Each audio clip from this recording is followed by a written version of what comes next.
So we saw Milan San Remo yesterday. I did a video about how Peter Sagan got beaten by a 62-kilo skinny climber, Julian Alaphilippe. People said I've been mean to Alaphilippe. I wasn't. He's a skinny climber, 62-kilo rider who built his sprint up and he smoked Sagan. Sagan wasn't looking. If Sagan had a mirror on his bike, he would have won the race. No doubt. Where'd that bolt go? We'll find it later. This is the Cat Eye BM45. This is the mirror. If Sagan had this on his handlebars, he would have won Milan San Remo. This is like a $20, $30 mirror on eBay.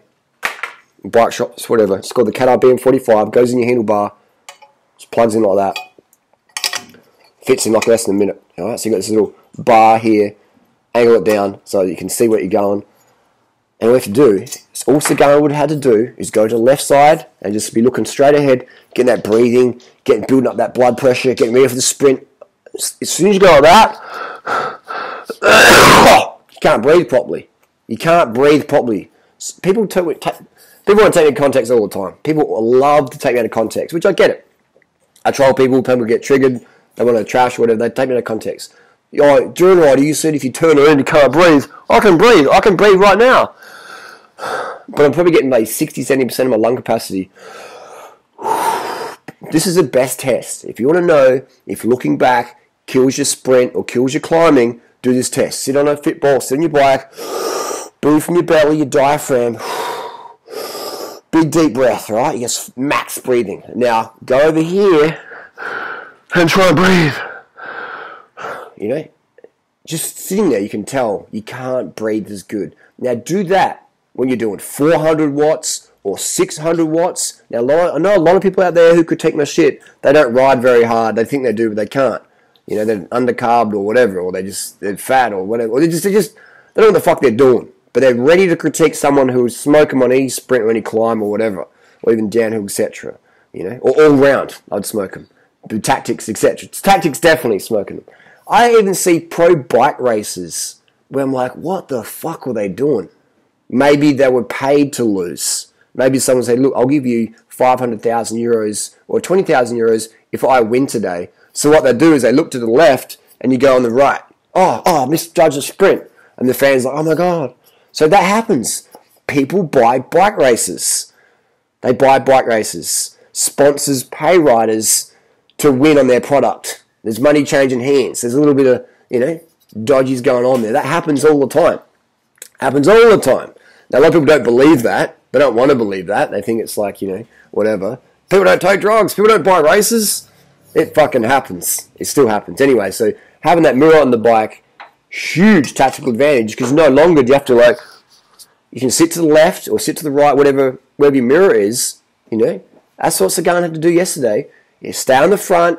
He's got the best jump. He's got the best power. Stay on the front, move to the left, and now all of a sudden anyone who wants to pass him has to pass on the right. So he can be looking up, breathing, looking down his mirror, just sussing it, just pedaling, looking up, looking down, looking up, getting that straight chin, straight line of sight. And as soon as he sees that move from the other guys, he's on it before they even come around him. He was looking to the right and they came on the left. He's, he didn't mistime the sprint. He couldn't see the attack. He couldn't see it because he was looking the wrong way. So, some people out there saying he sold the win to Alaphilippe. I don't believe he did. I believe that he didn't have a mirror on his bike, didn't have this little 20, 30 gram, 10 gram, whatever the fuck they weigh. Look at that. I can see. You can sort of see what's going on there. You can see, where's the cat?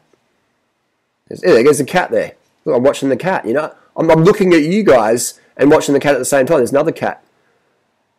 There's another one, you know what I mean? So we can watch the cat. We don't have to turn around like that. We can have our eyes straight and watch the cat run around. Look at that. The cat can't surprise me, can it? So if that cat wanted to jump up and bite me in the nuts, I can see it coming. There's another cat running around. Look at that. You know what I mean? So it's such a good... And look at my breathing. Straight ahead. So I'm getting that full sprint pump. Got to build it up. Got to smash these motherfuckers on the line.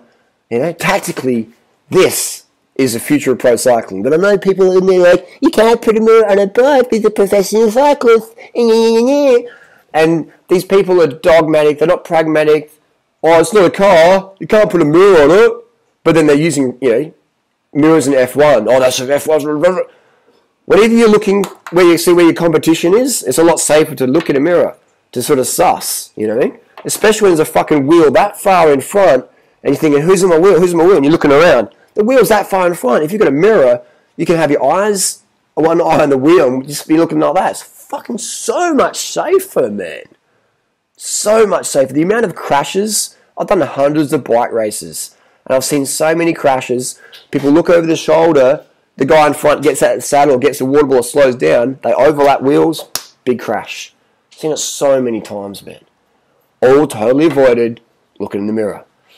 But again, people aren't going to do that, just like they didn't do clipless pedals. Clipless pedals or carbon bikes is a bit sauce. And now you have these things called disc brakes, which nobody needs in the pro peloton. There's no pro cyclists out there. If you talk to them one-on-one, or if you've got any friends who race in the world tours, you know, friends of friends or whatever, no pro cyclist in 2019 is going, yay, disc brakes. They'll say that for their sponsors. They might say it on social media, hey, you guys need disc brake bike, check it out. But deep down, no pro rider needs disc brakes. Cyclocross, yeah, the mud's good. But in the road cycling, they're so good because they don't use fucking brakes hardly, man. You know, you want to be a pro cyclist, you've got to be psychotic on the downhills. You got to have no regard for your safety, really, because you can't. Because if you're thinking, oh god, what if, and you're doing 100k an hour down a hill or 60k into the corner, there's a big stone wall there. You can't have those self-doubt, otherwise you'll, so you've got to be willing to be in a wheelchair to be a pro cyclist. So that's your harsh reality. But again, the average punter out there watching GCN or my videos or Velo Views or Bike Radar or whatever doesn't understand what goes on behind the scenes. There's that mirror and watch the cats, So I can watch you guys and watch the cats. This is power right here. This is power right here. Tactics, my friends. Tactics. You got an extra eye, man. You got an extra eye on your bike. You got an eye on the back of your head. No one surprises me on Norton Summit with an attack. I see it coming, man. I see it coming. Like this is a huge reason I drop so many people on climbs, because I can see how much fatigue they've got, and that gives me a big mental boost. When I see someone's face really relaxed, I'm thinking, oh, this guy's or girl's got some good form. But if I see him really struggling, that gives that mental boost for me. Go, okay, they're hurting too, I'm hurting too. Whoever's going to hurt the most is going to go for it. So this is great when you've got people who have similar level of fitness to you.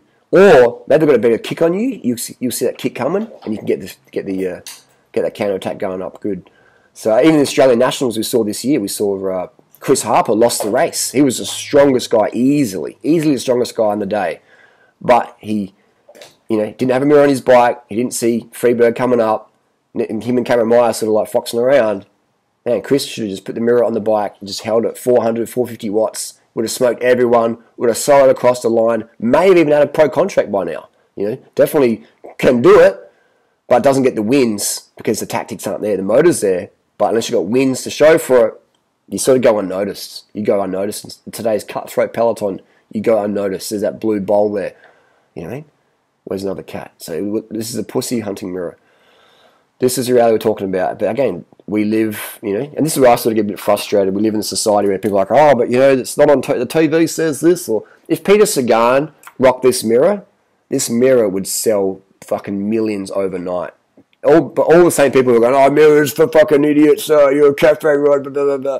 Then as soon as Sagan's rocking this, oh my god, like I've got a Peter Sagan limited edition mirror. Yeah, mirror's so good. Oh, it's such a good thing to have. That's how much power Peter Sagan's got. Specialized paid Sagan big money to race the Tarmac and Venge last year at the Tour de France. And that changed the whole fucking industry, man. Now everyone's buying a disc brake bike. Not everyone, but most people out there buying disc brake. I'm going to get disc brake, I'm going to get disc brake. And then they buy a disc brake bike and they're like, this shit's fucking sluggish, man. On a hot, sunny, warm day, you ride a rim brake or a disc brake, same bike, Specialized Tarmac S-Works or a giant... I got, the bling bikes, the bling. And, man, there's no way, a disc brake bike is better up a hill or in a road race. It's not. It's not. For gravel riding, yes. When you're in the mud, yes. For cross-country mountain biking, yes. Bike messenger in the rain, yes. For performance road riding, no. If you're a total noob, going down some big mountains, yes. If you're on carbon clinches and you're a heavyweight guy, you're fat, you're eating too much bacon, yes. You're going to blow your carbon clinches otherwise if you don't know how to use your brakes. But otherwise, it's just an unnecessary thing pushed by the cycling industry, and they got to make money, man. The rim brake bikes out there are so good now. How do they get... Here's an example. There's two giant fires. both medium large, top of the range, Dura-Ace, the best you can get. Dura-Ace wheels, Zip Toe 2s. The rim brake version, way faster, way more responsive, way more aggressive, same identical geometry. Alright? Two different bikes, ride totally different. Same seats, same bars, same group set, same gearing, etc., etc. Disc brake bike feels so sluggish, same tyres, big differences there. Test ride then decide, simple as that, and you don't have to agree with me, but you're still wrong. The mirror is the biggest performance enhancing thing pro cyclists aren't using today. You got double rider, Durianrider, here we got triple rider, you got 1, 2, 3, there's even more in there. We're breeding, we're multiplying. Some people are having panic attack now. Too many Durianriders on the internet. There you go, it's the mirror. Look in the mirror. Look in the mirror, man.